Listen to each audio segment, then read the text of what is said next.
So guys, जैसे कि आप सभी जानते हैं कि जो आजकल जो नीट का जो स्टूडेंट का जो प्रोटेस्ट चल रहा है जंतर मंतर पे, उसको लेकर जो आम पब्लिक है उनकी क्या राय है, आज हम उनसे बात करेंगे। ठीक है, तो हम आ चुके हैं यहाँ पर बहुत सारी पब्लिक है यहाँ पे। ठीक है, तो हम बात करते हैं कि जो पब्लिक है उसकी क्या राय है। पब्लिक से बात करो।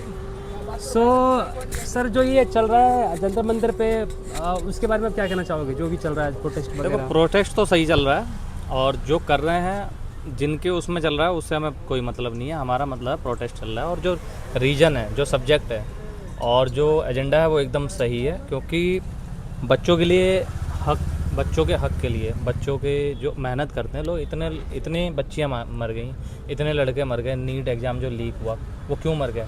मेंटली ट्रामा में जाके वो लीक हो गए, मारे गए।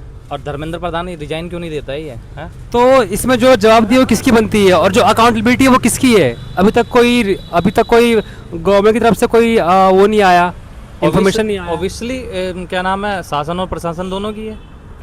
जो शासन कर रहा है वो सही से अपने चीज़ों को चला क्यों नहीं पा रहा है? अगर उसके बस की नहीं है तो रिजाइन क्यों नहीं मारता है?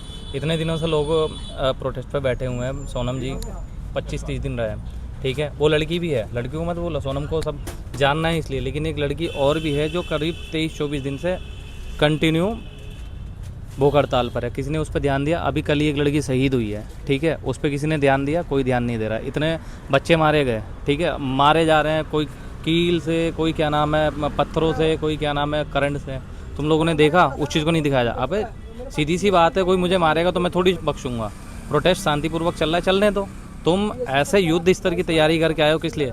हम बच्चे क्या नाम है, ये स्टूडेंट क्या आतंकवादी हैं, देशद्रोही हैं? और सर, यहाँ पे देखा गया कि जो महिलाएं हैं उनके साथ काफ़ी छेड़खानी हुई है और काफ़ी मतलब अभद्र तरीके से उनका व्यवहार किया गया है। इस पर आप क्या कहना चाहोगे? मैं बोल तो रहा हूँ, या ये जितनी भी आपत्तिजनक चीज़ें हुई हैं, स्टूडेंट तो नहीं है करने जा रहे हैं, इसमें कुछ अपवाद पहुंच जाते हैं जो दूसरे लोगों द्वारा उसमें एंटर कराए जाते हैं या एंटर हुए हैं, विपक्षी हों या पक्षी जो भी है। इस प्रोटेस्ट को ख़त्म करने, ख़राब करने के लिए इसको एक होता है ना ब्लैक स्पॉट डालने के लिए करा जा रहा है। अदरवाइज इसमें सर देखा गया है कि जो गुंडे हैं, जो पुलिस के गुंडे हैं, मे भी पुलिस के हो या आरएसएस के हो, वो सादी वर्दी में और बिना नेम प्लेट के घुसे पड़े और लोगों को मार रहे हैं। उस पर क्या कहना चाहोगे आप? जो भी प्रशासन है और जो शासन, ये नल्ली हो चुके हैं, ये सब हिजड़े हो चुके हैं। मैं ये बता रहा हूँ, ये हिजड़े हो चुके हैं जो बच्चों को, महिलाओं को मतलब इस तरीके से, मतलब एकदम क्रूरतापूर्वक मार रहे हैं बच्चों को। क्या वो उन्होंने क्या गलती करी? अपने हक ही तो मांग रहे हैं। तुमसे रिजाइन क्यों नहीं मारा जा रहा है? तुम तो युद्ध स्तर की तैयारी करके बैठे हो। तुमको लाया गया गवर्नमेंट में कि तुम अच्छा करोगे। अगर तुम्हारे बस की नहीं है तो तुम क्यों हो? रीजन दो। एक बात बताओ, ये बोल रहे हो कि वो, मैंने देखा एक अभिनव पिंच है, मैं बहुत बढ़िया बंदे हैं, ठीक, उन्होंने दिखाया कि ट्रक भर के पत्थरों से रखा हुआ है, पहले से इनकी पहले से तैयारी है। अब ये पुलिस वालों ने रखा है, किसने रखा है? और इनको बदनाम करने के लिए, प्रोटेस्ट को बदनाम करने के लिए एक वीडियो आया एक लड़की के, मतलब ऐसी जगह एक पुलिस वाला, मतलब आप समझ गए कि क्या कहना जा रहा हूँ। ये कोई तरीका है? प्रोटेस्ट है, प्रोटेस्ट चल रहा है, शांतिपूर्वक चल रहा है, संसद जा रहे थे, जाने देते, ठीक है, रोकते। तुम अपने व्यवस्था कंट्रोल लगा, तुम्हारे बस की नहीं हो तो तुम किसी को ही मारोगे, हैं?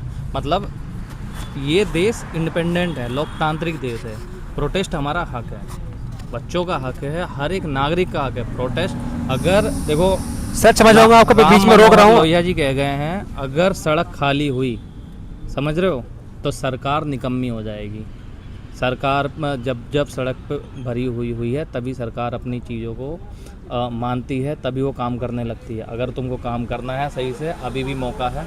और मैं सभी विपक्षी दलों या पक्ष दलों से जो भी हैं, इस मुद्दे पर सही से सब खड़े रहें, प्रोटेस्ट को ख़त्म ना होने दें जब तक ये सारी मांग नहीं ली जाती है। और मेरे पूरे देश की जनता से और हर एक भारतीय नागरिक से आग्रह है कि इस प्रोटेस्ट में हिस्सा लें, अपना शांतिपूर्वक हिस्सा लें, अपने प्रोटेस्ट को ख़राब ना होने दें।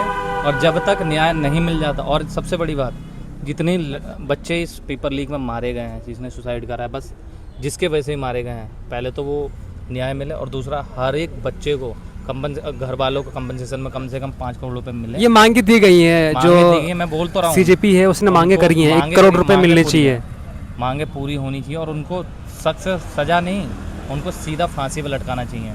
क्योंकि करने वाले, पैसा देने करवाने वाले से ज़्यादा पैसा देना, जिन्होंने पैसा दिया है पहले उनको खींचो, जो जो पैसे देने वाले हैं, लेने वाले हैं, और जो इस शासन व्यवस्था को चला नहीं पा रहा है, पहले उसको निकालो, जड़ खोदो। और ये अगर ये सरकार नहीं कर पाती है, और यही सरकार नहीं, कोई भी पक्ष में कोई भी सरकार हो, किसी भी पार्टी की सरकार अगर वो नहीं करती है, हर पार्टी के लिए यही कहना है मेरा। बाकी आप सब जानने हो। और भी सर बहुत बहुत धन्यवाद। हमारे सामने हमारे जो दादाजी हैं, दादाजी की उम्र के हैं, वो बैठे हुए हैं। इनसे एक बार बात कर लेते हैं कि आपको पता है कि जो स्टूडेंट लोग हैं उनको मारा जा रहा है, उसके बारे में आप क्या कहना चाहोगे? बाबा, जो बच्चों को मारा जा रहा है जंतर मंतर पे उनको मारा जा रहा है। पेपर लीक अरे भैया ये सब पॉलिटिक्स है, इसमें हाथ जोड़। मुझे बाबा- खाने के लिए कोई मदद देता नहीं है, कमाओ तो खाओ। बाबा थोड़ा सा ज़्यादा इमोशनल हो गए हैं अभी, जब इमोशनल से बाहर नहीं बाबा जी, इनका क्या है कि बाबा गुस्से में, रोष में भरे हुए हैं, बहुत ज़्यादा रोष वो में। गुस्से में नहीं है, वो गवर्नमेंट अपने से ही परेशान है। हाँ, वो गवर्नमेंट अपने क्या- personal गवर्नमेंट की निजी क्या कारणों बात से करेंगे वो? परेशान है, क्योंकि इस समय व्यस्त, आप खुद सोचो, इस समय हालात ये है कि लोग अपनी रोजी रोटी संभाले, अपना परिवार चलाएगी, इस प्रोटेस्ट में उतरे। ऐसी व्यवस्था, मतलब ऐसी स्थिति कर दी है कि वो लोग अपना चला नहीं पा रहे हैं, इसलिए कहीं जा नहीं पा रहे हैं। आज बाबा के पास 10 लाख रुपए आ जाते, बाबा खुद कहते चलो मैं चल रहा हूँ, क्योंकि बंदा फ्री नहीं होना ऐसा। लेकिन ये बच्चों की बात है ना, बच्चे जो बच्चे हैं, अब बाबा उनके पढ़ाई देखो, के लिए बाबा बात है। उतने पढ़े लिखे नहीं, अगर आज पढ़े लिखे होते तो वो भी समझ पाते, लेकिन एजुकेशन की जो शक्ति है वो जानते हैं। थोड़ा आगे बढ़। हाँ ठीक है, जाइए उधर। ठीक है, ठीक है, ठीक है। तो अभी यहीं खत्म धन्यवाद करते हैं। मेरा तो- धन्यवाद सर, आप अपना टाइम देने के लिए बहुत बहुत धन्यवाद आपका।